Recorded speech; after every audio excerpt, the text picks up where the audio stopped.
Hello students, welcome again to my channel maths with Pooja. आज का हमारा टॉपिक है बेटा class 11th, chapter number also 11। This is conic sections. एक बहुत ही डिफरेंट सा चैप्टर है।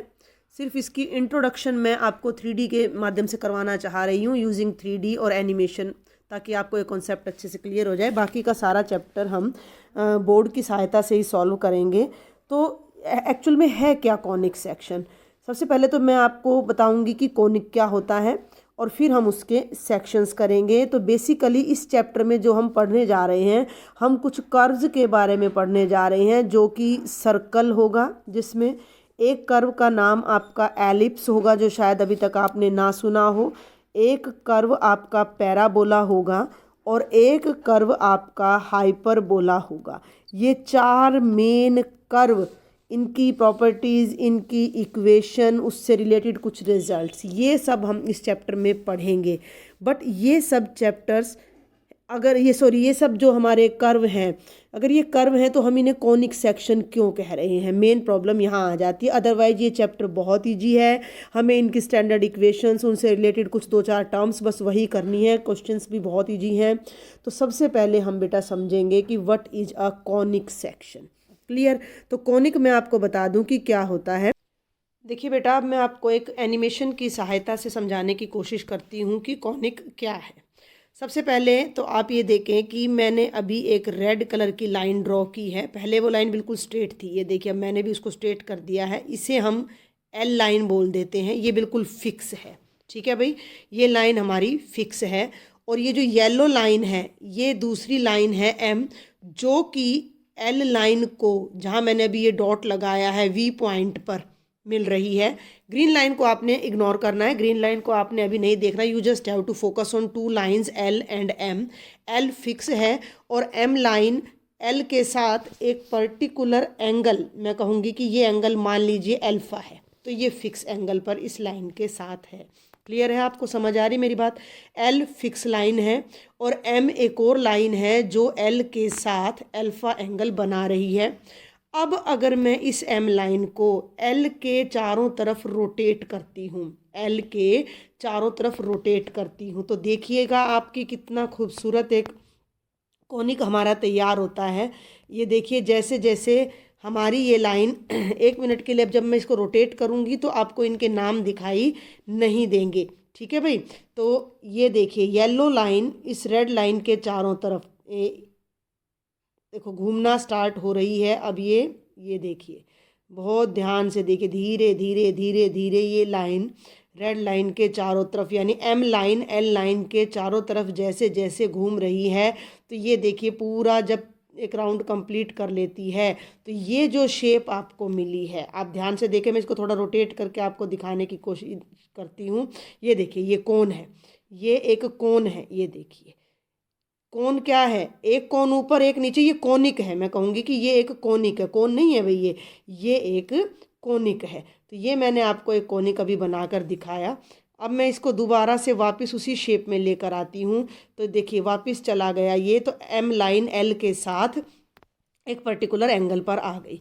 तो सबसे पहले आपने ये समझना है कि जब एक फिक्स लाइन, जो हमारी फिक्स लाइन कौन सी है, एल, एल हमारी फिक्स लाइन है, एम हमारी मूविंग लाइन है, जो उसके साथ एक अल्फा एंगल पर, कांस्टेंट एंगल पर, ये ध्यान रखना है कि ये एंगल अल्फा पर ही रहेगी ये लाइन। ये नहीं कि कभी एंगल 10 डिग्री का बनाएगी, कभी 15 डिग्री का, नहीं, ऐसा बिल्कुल नहीं होगा। तो ये लाइन इसके साथ एक फिक्स एंगल बनाएगी। और जब ये लाइन यहाँ रोटेट करती है तो इस तरह से जो हमारी शेप जनरेट होती है, आप देखिए कि वो शेप क्या है। जब हमारी ये शेप जनरेट होती है तो ये शेप किस तरह की है कि एक कोन ऊपर है और एक नीचे है। इसे हम कोनिक बोलते हैं और इसे हम क्या कहते हैं, डबल नैप्ड, DOUBLE, डबल नैप्ड। नैप का मतलब ये इसके दो पार्ट हो गए हैं, दो आवरण। हिंदी में मैं समझाऊं तो इस लाइन ने घूमकर एक सरफेस तैयार की है, तो वो डबल सरफेस उसने तैयार की है, तो हम इसे बोल देते हैं डबल नैप्ड। और राइट सर्कुलर, राइट सर्कुलर क्यों है? क्योंकि ये बिल्कुल हमारा राइट एंगल पर है। Right circular cone, right circular cone, इसे हम बोलते हैं डबल नैप्ड राइट सर्कुलर कोन। ये अपर नैप है, ये लोअर नैप है, दोनों नैप जहाँ पर मिल रही हैं इस पॉइंट पर, ये पॉइंट हमारा क्या कहलाता है, वर्टेक्स कहलाता है। जो लाइन हमारी ये फिक्स है बिल्कुल सेंटर में, ये हमारी एक्सिस कहलाती है। और जिस येलो लाइन ने घूमकर ये सारा एरिया तैयार किया, वो हमारी क्या कहलाती है, जनरेटर कहलाती है। तो इन सब बातों को आप नोट कर लीजिएगा और एक बार इसको फिर से देखें ताकि आपको ये कोनिक का कॉन्सेप्ट समझ में आए। इस तरह से हमारा ये कोनिक तैयार होता है। और अब हम इसके सेक्शन सीखेंगे, उन सेक्शन से जो अलग अलग पार्ट्स बनेंगे उन्हें हम इस कंप्लीट चैप्टर में डिस्कस करेंगे। अभी हमने देखा बेटा कि कैसे एक फिक्स लाइन के अलोंग एक अदर लाइन अल्फा एंगल पर रोटेट करती है तो कोनिक बनाती है। अब हम प्लेन बनाना सीख रहे हैं कि प्लेन क्या होता है। तो किन्हीं भी 3 पॉइंट से पास करने वाली जो हमारी कोई भी एक आकृति होती है वो प्लेन होती है। प्लेन का मतलब बेटा कोई कागज, ठीक है भाई, कोई भी कागज। अभी देखिए आपको एक ग्रीन ये सरफेस जो दिखाई दे रही है, सरफेस नहीं बोलूँगी मैं, ये ग्रीन पार्ट जो आपको दिखाई दे रहा है ये एक प्लेन है, इसकी लंबाई है और एक फिक्स चौड़ाई है, ठीक है भाई। देखो ये इसकी मान लीजिए लेंथ हो जाती है और ये इसकी ब्रेड्थ हो जाती है। तो ये ग्रीन कलर का पार्ट जो आपको दिखाई दे रहा है ये प्लेन है। इससे पहले जो आपको दिख रहा था ये भी एक्चुअल में तो प्लेन ही है, ये भी एक्चुअल में तो प्लेन ही है, लेकिन मैंने आपको अलग से एक प्लेन जनरेट करके दिखाया है। तो यहाँ मैं आपको बताना चाहूँगी कि अब हम जो सीखने जा रहे हैं वो हम सीखने जा रहे हैं कि एक कॉनिक, आपने देखा था कि कॉनिक इस तरह की शेप मैंने अभी आपको जनरेट करके दिखाई थी। और एक कॉनिक को जब एक प्लेन कट करेगा तो कॉनिक को प्लेन से कट करने पर जो पार्ट्स बनेंगे वो हमारे कॉनिक सेक्शन कहलाएंगे, कॉनिक के पार्ट्स कहलाएंगे, कॉनिक के सेक्शन कहलाएंगे, ठीक है भाई। तो उन सेक्शन की स्टडी अब हम करेंगे। तो एक तो आपने ये समझना है कि कॉनिक के सेक्शन कैसे होंगे। अब आप ये जो मैं ग्रीन कलर का आप ये प्लेन देख रहे हो जिस पर मैं अभी ये टिक लगा रही हूँ, इसको अगर हम एक शार्प प्लेन मान लें, एक चाकू मान लें, एक हम इसको एक तरह से अगर लोहे का एक प्लेन मान लें जो कि हर तरफ से इसके शार्प एज है, तो ये किसी भी चीज़ को काट सकता है, तो ये कोनिक को भी काट सकता है। तो जब ये कोनिक को अलग अलग एंगल पर काटेगा तो उनसे जो जो शेप जनरेट होंगी वो कोनिक सेक्शंस कहलाएंगी। और उन कोनिक सेक्शंस की स्टडी अब हम अपने चैप्टर नंबर 11 में करेंगे। तो मैं होप करती हूँ कि आपको प्लेन समझ आ गया होगा। तो अब मैं अगला टॉपिक जो आपको बता रही हूँ वो कोनिक के सेक्शंस बताऊंगी विद ए प्लेन, और वो प्लेन कोनिक को अलग अलग एंगल पर कट करेगा। अभी तक बेटा जी मैंने आपको बताया कि कैसे कोनिक जनरेट होता है, प्लेन क्या होता है। अब इस डायग्राम में आप देख सकते हैं कि ये येलो कलर का डबल नैप राइट सर्कुलर होलो कोन है, होलो मीन्स खोखला है, और ये ब्लू कलर में आपको एक प्लेन दिखाई दे रहा है। अब मैं इस प्लेन से इस कोन के कुछ पार्ट्स करूँगी, इसको कट करूँगी, इसको इंटरसेक्ट करूँगी, और उन शेप्स को अब हम यहाँ पर देखेंगे कि क्या शेप्स वो बनने जा रही हैं और उनके क्या क्या नाम होंगे, ठीक है भाई। तो आपने 2 चीज़ों पर फोकस करना है, एक तो हमारा जो ये बन रहा है अपना डबल नैप्ड कोन, ठीक है, और ये हमारा प्लेन बन रहा है। तो आगे बढ़ती हूँ मैं। अब आपने ध्यान देना है कि ये तो है हमारा एक्सिस, ये है हमारा जनरेटर, और एक्सिस और जनरेटर के बीच मैंने पहले ही आपको बता दिया है कि अल्फा एंगल है, ठीक है। और ये जो प्लेन है हमारा, ये जो एक्सिस के साथ एंगल बना रहा है ये बीटा एंगल है। ध्यान देना है, प्लेन का मतलब प्लेन की any one line is making angle beta with axis. ये 2 बातें आपने ध्यान रखनी है। जैसे जैसे ये बीटा एंगल चेंज होगा वैसे वैसे ये प्लेन इस कोन को अलग अलग पॉइंट, अलग अलग पार्ट्स में कट करेगा और उनके अलग अलग नेम होंगे, उन्हीं के अकॉर्डिंग हम उनको देखेंगे। तो सबसे पहले आप देखिए कि अगर ये प्लेन 90 डिग्री के एंगल पर आ जाए, ध्यान देना है भाई मेरी बात पर, ये एक्सिस है, इसको ऐसे मैंने सीधा रखा, अच्छे से दिख रहा है अब आपको ये। और अब आपने ध्यान देना, बीटा मैंने क्या बताया था, ये एक्सिस है और प्लेन एक्सिस के साथ जो एंगल बनाता है वो बीटा था, और वो एंगल अब हो गया है 90 डिग्री। यानी कि हमारा जो ये ब्लू कलर का प्लेन है ये हमारे कोन के एक्सिस के बिल्कुल परपेंडिकुलर हो गया, ठीक है। समझ आ गई यहाँ तक की कहानी। अब यानी कि बिल्कुल इसको स्ट्रेट कट कर रहा है। भाई स्ट्रेट कट कर रहा है तो अब देखना पड़ेगा क्या शेप बन रही है। इसके लिए मुझे इस डायग्राम को घुमाना पड़ेगा और ये देखो मैंने ये डायग्राम को घुमाया तो ये अंदर जो ये पिंक पिंक शेप आपको दिखाई दे रही है, व्हाट इज़ दिस? क्या हमने इसको पहले कभी पढ़ा है? हाँ, हमने इसको पढ़ा है। This is a circle, this is a circle. तो ये हमारे कोनिक सेक्शन में आने वाला सबसे पहला पार्ट होगा जिसे हम स्टडी करेंगे, circle as a conic section. समझ आ गई बात? सर्कल हम पहले बेटा पढ़ चुके हैं, लेकिन अब हम उसे कोनिक सेक्शन के रूप में पढ़ेंगे।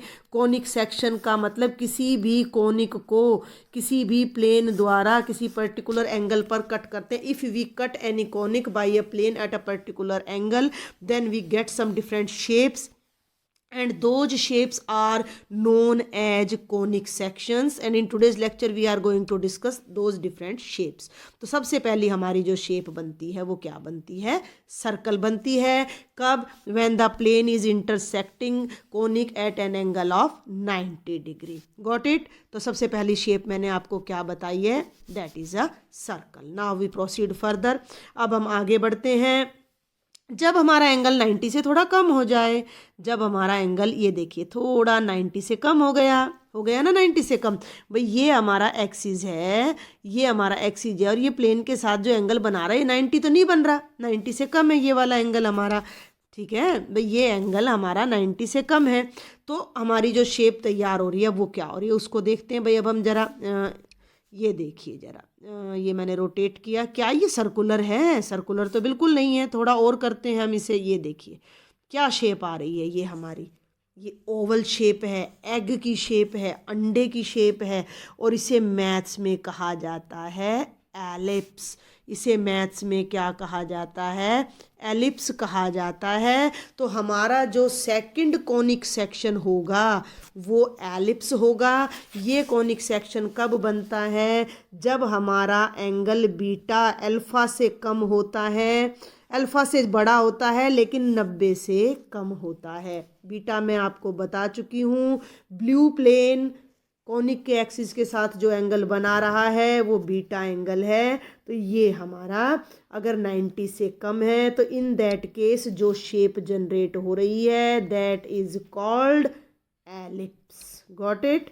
सेकंड शेप मैंने आपको बता दी है, सेकंड कोनिक सेक्शन मैंने आपको बता दिया है। अब हम थर्ड कोनिक सेक्शन पर चलते हैं। जब हमारा एंगल अल्फ़ा के बराबर हो जाए, जब हमारा एंगल बिल्कुल अल्फ़ा के बराबर हो जाए, अदर वर्ड्स मैं कहूँ कि हमारा प्लेन, एक मिनट बेटा, हमारा जो ये प्लेन है ये हमारे किसी एक जनरेटर के पैरेलल हो जाए। दिख रहा है आपको? जनरेटर मैंने बता दिया था आपको कि रेड लाइन मैंने फिक्स की थी। मैं कलर चेंज करके आपको बताती हूँ। येलो लाइन मैंने यहाँ ली थी और इस येलो लाइन ने ही जनरेट होकर हमारा ये येलो कलर का कोनिक सेक्शन बनाया था। तो ये येलो लाइन जनरेटर थी, इधर है तो जनरेटर है, इधर है तो जनरेटर है। तो ये येलो लाइन हमारी जनरेटर है। तो ये जो हमारा कोनिक है, प्लेन है बेटा, ये अगर हमारे इस जनरेटर के पैरेलल आ जाए, ध्यान देना है, जनरेटर के पैरेलल आ जाए, तो इन दैट केस जो शेप जनरेट होती है दैट इज कॉल्ड पैराबोला। पर वलय हिंदी आप में साथ साथ बताना अच्छा लगता है, हिंदी भी आप समझें। तो ये जो यू शेप हमारी आ रही है that is the third conic section which is known as parabola. ठीक है भाई? कब? जब हमारा एंगल बीटा और अल्फ़ा इक्वल हो जाता है। ठीक है, अल्फ़ा एंगल मैं बता चुकी हूँ, जनरेटर और फिक्स लाइन के बीच जो एंगल होता है वो अल्फ़ा होता है। एक्सिस और प्लेन के बीच में जो एंगल होता है वो हमारा बीटा एंगल होता है। जब ये दोनों एंगल्स हमारे इक्वल हो जाते हैं तो उस केस में जो शेप हमारी बन रही है वो पैराबोला बन रही है। तो ये हमारा थर्ड कोनिक सेक्शन होगा, पैराबोला। अच्छे से आप इस शेप को देख लें, समझ लें, यू शेप है ये हमारी। ठीक है, आप इस एंगल से भी इसको देखें, ये मैंने खड़ा कर दिया प्लेन, अच्छे से देखें ज़रा कि ये हमारे जनरेटर के पैरेलल है। तो जब ये ऐसे काटेगा, इसको आप काट के भी देखना अपने घर में, किसी क्ले से आप बनाना और जो शेप कटेगी, शेप कटेगी, जो ऊपर का जो हिस्सा आएगा कोनिक का वो एक पैराबोला की शेप में आने वाला है। एंड एट लास्ट जब हमारा प्लेन हमारे एक्सिस के पैरेलल हो जाए, एक्सिस के पैरेलल कैसे हो जाएगा देखते हैं। ये देखिए एंगल बिल्कुल 0 डिग्री पे आ गया है। बीटा एंगल 0 है या 0 से ज़्यादा है। आपको एक बात ध्यान रखनी है कि पिछला जो केस मैंने बताया था कि जब जनरेटर के पैरेलल था प्लेन, तो केवल अपर नैप को काट रहा था, लोअर नैप को टच भी नहीं कर रहा था। ये लोअर नैप से देखो कितनी दूर है, ये लोअर नैप से कितनी दूर है, केवल एक नैप को काटेगा तब पैराबोला बनेगा।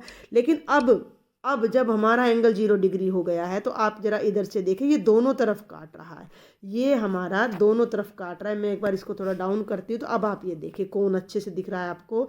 ये देखिए दोनों तरफ हमारा ये काट रहा है, तो 2 पार्ट्स हमारे जनरेट हो रहे हैं। One is this and other is this. एक मिनट भाई, one is this, just a minute बेटा जी, one is this and other is this. और ये जो 2 ब्रांचेज होती हैं ये मिलकर हमारा चौथा कॉनिक सेक्शन बनाती हैं, दैट इज कॉल्ड हाइपरबोला, जिसकी 2 ब्रांच होती हैं। ठीक है, तो ये हमारा हाइपरबोला कहलाता है। तो अब ये मैंने आपको 4 मेन बताए हैं। नंबर 1 मैंने आपको बताया है सर्कल, जब हमारा ये प्लेन बिल्कुल कहाँ हो जाता है, बिल्कुल इसके परपेंडिकुलर, तो इस केस में जो बनता है ये सर्कल है। क्लियर है आपको ये बात। अब मैं आगे बढ़ती हूँ। जब हमारा ये प्लेन थोड़ा सा 90 से कम एंगल पर कट करता है तो ये हमारा एलिप्स बन जाता है। जब ये हमारा किसी एक जनरेटर के पैरेलल हो जाता है तो जो शेप बनती है वो पैराबोला बनती है, मैं बार बार दिखा रही हूँ। और जब एंगल 0 दोनों नैप्स को ये कट करता है तो 2 ब्रांचेज आपकी बनती हैं, और वो दोनों ब्रांचेज आपकी देखो रेड कलर में यहाँ विजिबल भी हो रही हैं। ये आपकी क्या कहलाती हैं, हाइपरबोला कहलाती हैं। क्लियर है यहाँ तक आपको। अब हमारे पास चारों केस ये क्लियर हो गए हैं। अब हमारे पास ना एक डीजनरेटेड केस आ जाता है। डीजनरेटेड केस आप ये देखिए कि अभी ये 90 डिग्री पर है, ये हमारा 90 डिग्री पर है। ठीक है, अभी मैं इसमें थोड़ा चेंज करती हूँ। अभी मैं यहाँ पर अब एक छोटा सा चेंज करने जा रही हूँ। और वो चेंज क्या है, अभी आप ये देखिए कि जो आपका प्लेन था, ये प्लेन इसको परपेंडिकुलर कट कर रहा था, तो ये बीच में अपना रेड कलर का सर्कल बन रहा था। अगर ये प्लेन, ध्यान देना मेरी बात पर, मैं पहले आपको समझाती हूँ कि ये जो है ये गैप है इनके बीच में। अगर ये प्लेन काटते काटते नीचे आ जाए, ऐसे सरक रहा है नीचे नीचे नीचे ऐसे और यहाँ तक आ जाए, समझ रहे हो मेरी बात को। एक बार फिर से देखें कि ये प्लेन अब यहाँ कट कर रहा है और यहाँ से कट करते करते नीचे इस सेंटर पर अगर आ जाए ये प्लेन, तो क्या होगा। तो उस केस को अभी हम देखते हैं फटाफट से एक बार। यहाँ मैंने ये ले लिया 0 एंटर की, और ये देखिए ये नीचे आ गया। तो अब ये जो बन रहा है कट, ये एक पॉइंट बन रहा है, और ये जो यहाँ ये देखो ये जो एरो ये शो हो रहा है, ये एक पॉइंट बन रहा है। और सर्कल था, पहले सर्कल था, और छोटा हुआ और एक पॉइंट बन गया। तो पॉइंट भी एक कोनिक सेक्शन होता है, लेकिन ये कहलाता है डीजनरेटेड केस ऑफ सर्कल का डीजनरेटेड केस इसको बोल देते हैं। सर्कल का भी बोल देते हैं, एलिप्स का भी डीजनरेटेड केस हम इसको बोल देते हैं। कि जब हमारा प्लेन, अब देखो दिख नहीं रहा है प्लेन ब्लू कलर का, बिल्कुल हमारे यहाँ पर सेंटर पर आ चुका है, वर्टेक्स पर आ चुका है। तो जब ये बिल्कुल वर्टेक्स पर कट करेगा तो एक पॉइंट पर ही तो मीट करेगा ना इससे। तो जिस पॉइंट पर ये मीट करेगा तो वो पॉइंट भी हमारा क्या कहलाएगा, कोनिक सेक्शन। तो कोनिक सेक्शन में पॉइंट भी आता है, लेकिन हम अपने 11th क्लास में इसको स्टडी नहीं करते हैं। और एक लास्ट कोनिक सेक्शन और मैं अब आपको बताना चाहूँगी कि अभी आप ये देखिए कि ये हमारा जो है plane that is parallel to generator. Generator मेरे ख्याल से आपको सबको समझ आ गया होगा कि ये लाइन हमारी जनरेटर है और प्लेन हमारा इसके पैरेलल है। आप देख सकते हो इजीली इस चीज़ को कि ये देखिए ये प्लेन है, हमारा प्लेन है, अभी दिख रहा है ना, ये देखिए ये प्लेन इसके पैरेलल है। अब अगर ये प्लेन वर्टेक्स से पास कर जाए, ध्यान देना इस बात पर, वर्टेक्स से प्लेन अगर हमारा पास कर जाए, इस पर थोड़ा सा भी आपको पेशेंस रखना होगा 1 मिनट के लिए। ये देखिए ये प्लेन हमारा वर्टेक्स से पास कर गया, यहाँ आ गया हमारा प्लेन। थोड़ा मैं रोटेट करके आपको दिखाती हूँ, ये देखिए। तो प्लेन अब जो शेप जनरेट कर रहा है ना, वो इसकी एक लाइन को ले रहा है। अब यहाँ पैराबोला नहीं आएगा, ये वर्टेक्स से जब बिल्कुल पास करेगा तो ये जनरेटर की एक लाइन को साथ लेगा यहाँ पर। तो ये जनरेटर की एक लाइन को साथ लेगा, तो जो ये कोनिक सेक्शन बनेगा ये हमारा एक स्ट्रेट लाइन बन जाएगा। क्या बन जाएगा? Straight line. क्योंकि प्लेन और कोनिक जहाँ मिल रहे हैं that is only a straight line. तो स्ट्रेट लाइन जो कि आप चैप्टर नंबर 10 में पढ़ चुके हो, that is also the part of the conic section. ये degenerated case of conic section हो जाता है। अगर हाइपरबोला होता, हाइपरबोला दोनों ब्रांचेज को कट करेगा तो 2 पेयर ऑफ स्ट्रेट लाइन हमारे आ जाते हैं। तो ये मैंने एक तरह से आपको 6 कॉनिक सेक्शन यहाँ बताए हैं, जिनमें से हम केवल 4 पढ़ेंगे। सबसे पहले मैंने आपको बताया है बेटा जी सर्कल, फिर मैंने बताया है आपको पैराबोला, नहीं एलिप्स, सॉरी सर्कल नहीं। सेकंड नंबर पर हमने डील किया था किसके साथ? सर्कल का ही एक फर्दर, एलिप्स का फर्दर केस होता है वैसे सर्कल, एलिप्स से सर्कल बनता है, एलिप्स का स्पेशल केस होता है सर्कल। तीसरे नंबर पर मैंने आपको बताया है पैराबोला, चौथे नंबर पर मैंने आपको बताया है हाइपरबोला, और 2 मैंने आपको डीजनरेटेड केस बताए हैं जहाँ पर कुछ भी डीजनरेटेड का मतलब वो जो शेप बन रही थी वो ख़त्म हो जाती है एक तरह से वहाँ पर। तो सर्कल ख़त्म हो जाता है तो वहाँ एक पॉइंट बन जाता है। और पैराबोला और हाइपरबोला जहाँ ख़त्म हो जाते हैं, वर्टेक्स पर जाकर मिल जाते हैं, तो वहाँ पर हमें लाइन, स्ट्रेट लाइन या पेयर ऑफ स्ट्रेट लाइन्स हमें मिल जाता है। तो ये जो लास्ट के 2 हैं, these are not in your syllabus at present in the chapter number 11। Straight line आपके सिलेबस में है but as a conic section नहीं है।